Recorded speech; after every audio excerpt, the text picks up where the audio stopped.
देखिए, हम अक्सर सुनते हैं न कि जो होता है अच्छे के लिए होता है। जब सब कुछ हमारी प्लानिंग के हिसाब से चल रहा हो, तब तो इस बात पर यकीन करना बहुत आसान लगता है। लेकिन असली चुनौती तब आती है जब हमारी उम्मीदें अचानक टूट जाती हैं।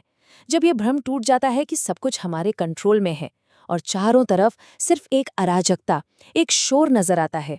आज की इस चर्चा में हम बिल्कुल इसी बारे में बात करेंगे। हम उस प्राचीन ज्ञान को डिकोड करेंगे जो हमें सिखाता है कि बाहर चाहे कितना भी शोर क्यों ना हो, अपने भीतर एक गहरी और स्थिर शांति कैसे खोजी जाए। हम सीखेंगे कि जीवन की सबसे मुश्किल परिस्थितियों को भी अपने फेवर में कैसे मोड़ा जा सकता है।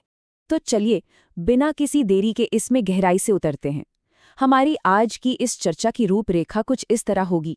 पहला, नियंत्रण का भ्रम। दूसरा, अडिग स्वीकार्यता का दर्शन।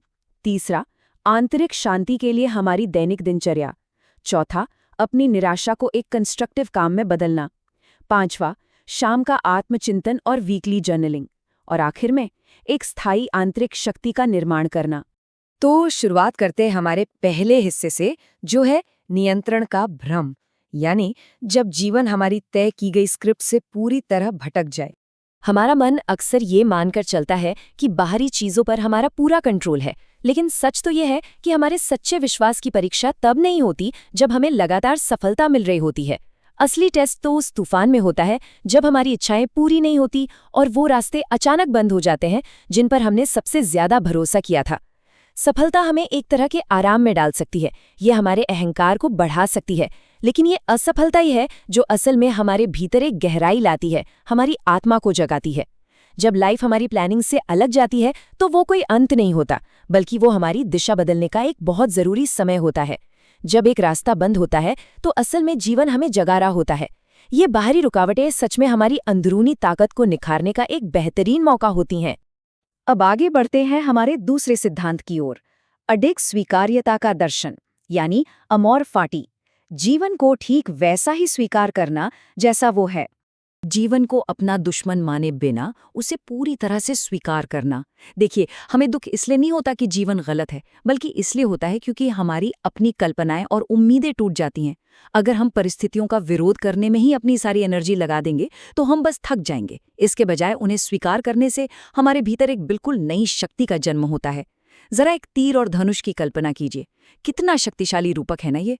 धनुष से निकला तीर हमेशा पहले पीछे खींचा जाता है ताकि वो आगे बहुत दूर तक जा सके। बिल्कुल इसी तरह जीवन में आने वाले ठहराव, अचानक आई रुकावटें और देरी, ये कोई सजा नहीं है। अगर जीवन हमें पीछे खींच रहा है तो हमें ये समझना चाहिए कि किसी बहुत बड़ी उड़ान की तैयारी चल रही है। प्रकृति अक्सर हमसे वो छीन लेती है जो कमजोर या झूठा है, ताकि वो हमें कुछ ऐसा दे सके जो बिल्कुल सच्चा और परमानेंट हो। अब जरा इन दो अलग अलग मानसिकताओं की तुलना करके देखते हैं। एक तरफ है अधीर मन, जो तुरंत रिजल्ट चाहता है, इसे इंतजार करना बिल्कुल पसंद नहीं और ये हर मोड़ पर सिर्फ शिकायत करता है। ये मन हमेशा यही पूछता रहता है कि आखिर मेरे साथ ही ऐसा क्यों हो रहा है।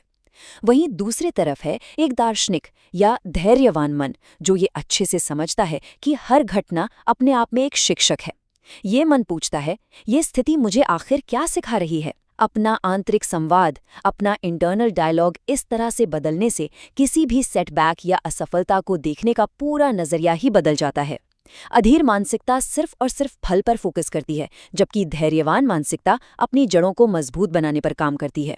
चलिए अब बात करते हैं तीसरे हिस्से की, आंतरिक शांति के लिए हमारी दैनिक दिनचर्या कैसी होनी चाहिए, खास तौर पर सुबह और दोपहर के समय। हमने अभी तक जो भी समझा वो एक फिलॉसफी थी, लेकिन कोई भी फिलॉसफी तब तक काम नहीं करती जब तक हम उसे रोजमर्रा के अभ्यास में ना लाएं। हमारे दिन की शुरुआत इस 3 चरणों वाली रूटीन से होनी चाहिए। दिन का शोरगुल और भागदौड़ शुरू होने से ठीक पहले हमें थोड़ा समय मौन में बिताना चाहिए। बस शांति से अपनी सांसों को ऑब्जर्व करें। जीवन अभी भी चल रहा है, दिल धड़क रहा है, यही इस बात का सबसे बड़ा सबूत है कि अभी सब कुछ खत्म नहीं हुआ है। इस पूरे अस्तित्व की विशालता को महसूस करें और फिर एक बहुत ही शांत और साधारण सा संकल्प लें। आज मैं बीते हुए कल से थोड़ा बेहतर बनूंगा, थोड़ा और अनुशासित, थोड़ा और शांत और कहीं ज्यादा फोकस्ड। सच मानिए, हर सुबह खुद को फिर से तैयार करने का, खुद को बेहतर बनाने का एक खुला निमंत्रण है।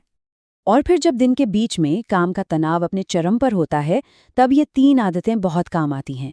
सबसे पहले वर्क प्लेस की उस पूरी अफरा-तफरी के बीच जानबूझकर मौन खोजना सीखना चाहिए।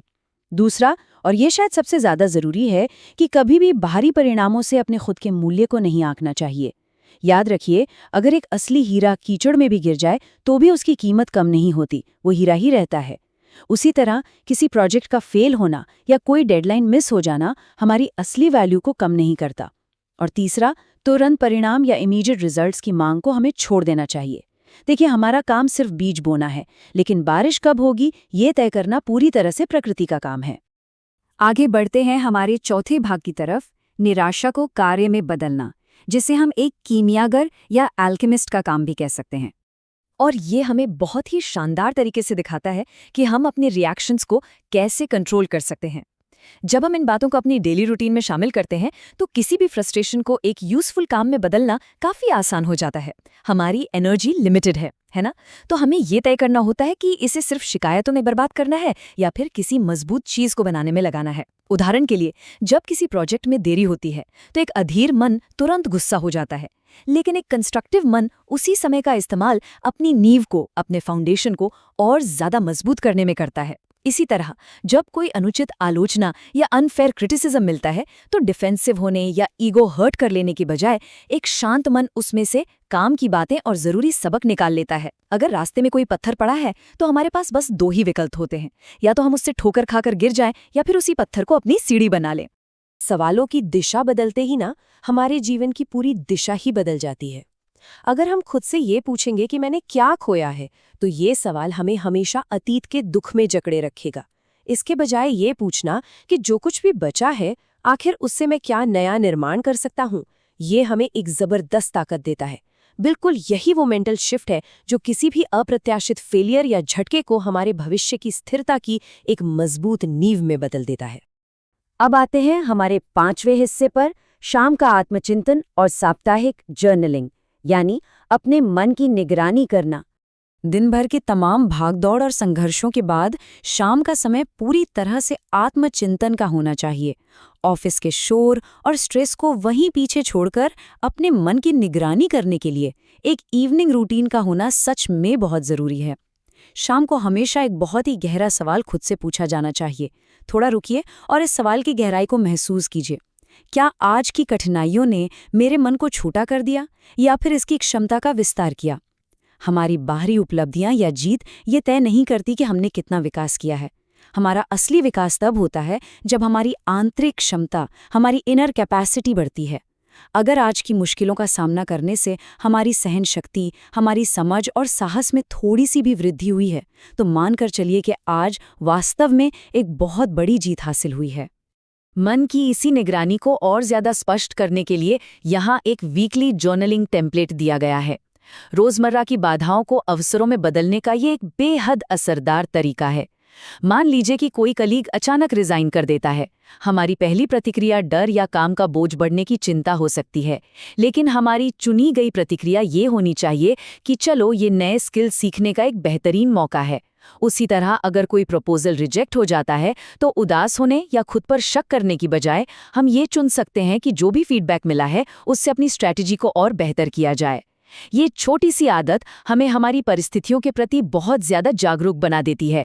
और अब हम आ पहुंचे हैं अपने छठे और आखिरी भाग पर, स्थायी आंतरिक शक्ति का निर्माण। एक ऐसा अडिग केंद्र बनाना जिसे कोई आसानी से हिला ना सके।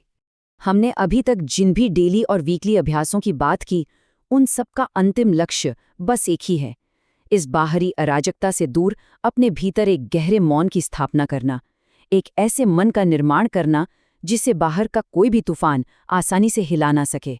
जरा एक छोटे से बीज की जर्नी को देखिए। शुरुआत के कुछ दिनों में वहां सिर्फ गहरा अंधेरा होता है, जहां बीज को अपना पुराना रूप पूरी तरह से तोड़ना पड़ता है। फिर हफ्तों तक मिट्टी के ठीक नीचे एक खामोश संघर्ष चलता रहता है, तब जाकर कहीं अंकुरण होता है। कई महीनों में वो नन्हा सा अंकुर पूरे धैर्य के साथ अपनी जड़ों को गहरा करता है, और तब जाकर सालों बाद वो एक अडिग विशाल पेड़ बन पाता है। याद रखिए, गहरा विकास हमेशा बहुत धीमा होता है। अगर कभी ऐसा लगे कि हमारी ग्रोथ बहुत स्लो है या हम किसी गहरे अंधेरे से गुजर रहे हैं, तो ये कोई अंत नहीं है, बल्कि ये एक नया जन्म है। क्योंकि जो चीज़ धीरे बनती है वही हमेशा सबसे लंबे समय तक टिकती है। तो यहाँ समझने वाली सबसे क्रूशियल बात यह है कि सच्ची शक्ति बाहरी घटनाओं को जबरदस्ती कंट्रोल करने में नहीं है, बल्कि स्वयं के भीतर एक मजबूत आधार, एक सॉलिड फाउंडेशन बनाने में है। जब हमारी खुशी और हमारी शांति बाहरी चीजों पर टिकी होती है, तो बाहर होने वाला हर छोटा सा बदलाव हमें पूरी तरह से हिलाकर रख देता है। लेकिन जिस दिन हमारा आधार हमारे भीतर बन जाता है, ठीक उसी दिन सच्ची स्थिरता का जन्म होता है। फिर चाहे बाहर कितना भी शोर क्यों ना मच रहा हो, हमारे भीतर हमेशा एक असीम मौन और शांति बनी रहती है। और बिल्कुल इसी विचार के साथ हमारी आज की ये चर्चा समाप्त होती है। बाहरी दुनिया में हमारी सफलताएं चाहे कितनी भी ऊंची क्यों ना हो, आखिर में सबसे ज्यादा मायने यही बात रखती है कि हमारा आंतरिक आधार कितना मजबूत है। हमें खुद से ये जरूर पूछना चाहिए कि क्या हम अपने डेली रूटीन में उन गहरी जड़ों का निर्माण कर रहे हैं। अपनी नींव पर काम करना कभी रुकना नहीं चाहिए, क्योंकि याद रखिए, जब जीवन हमारी परीक्षा लेता है, जब तूफान आता है, तो केवल वही खड़ा रह पाता है जिसकी जड़ें मजबूत होती हैं।